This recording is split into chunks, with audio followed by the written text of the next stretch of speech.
Qu'est-ce que la psychologie? C'est une science. C'est-à-dire qu'on essaie d'étudier systématiquement des phénomènes qui ont rapport au comportement. Ça peut être le comportement humain, le comportement animal, le comportement des foules, le comportement des individus. On essaie de comprendre ça. Cette science peut essayer de le comprendre du point de vue biologique, sur le plan purement psychologique, émotif, comment le cerveau réussit à interpréter, donc la perception, la sensation, la motivation, les émotions, le sommeil et les rêves. C'est surtout des domaines de la psychologie qui est donc l'étude du comportement normal et anormal. Donc on peut être psychologue ou s'intéresser à la psychologie, faire des études en psychologie sans nécessairement devenir psychologue clinicien, s'intéresser à la psychologie pour comprendre le comportement normal. Pour comprendre le comportement anormal, faire de la recherche dans ça, de l'enseignement, partager son savoir sur le comportement.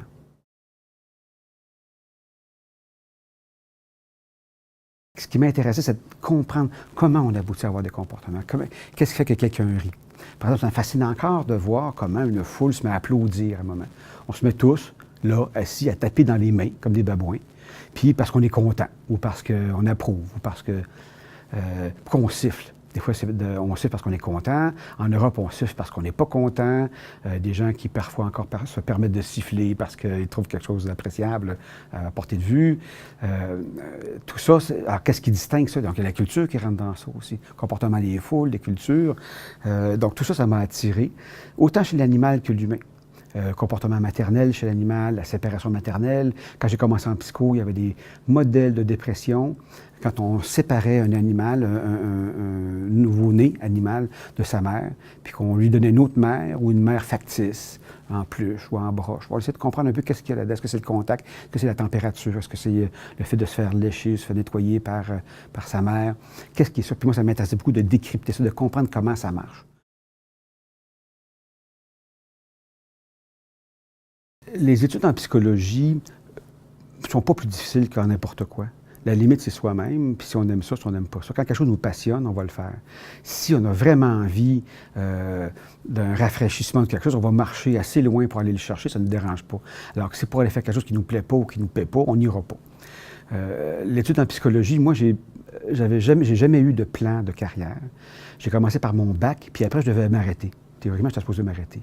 Puis, il y a eu cette opportunité-là qui s'est offerte pour aller dans un labo, essayer quelque chose. J'ai pris cette opportunité-là, puis j'ai dit, oui, bien, ça m'intéresse, je vais continuer, ça m'allume, ça. Sinon, j'aurais pu aller faire d'autres choses. Puis, effectivement, je pensais aller enseigner après ma 4e année de bac. Puis, j'ai 4 ans au bac en Ontario, où j'ai étudié à Ottawa.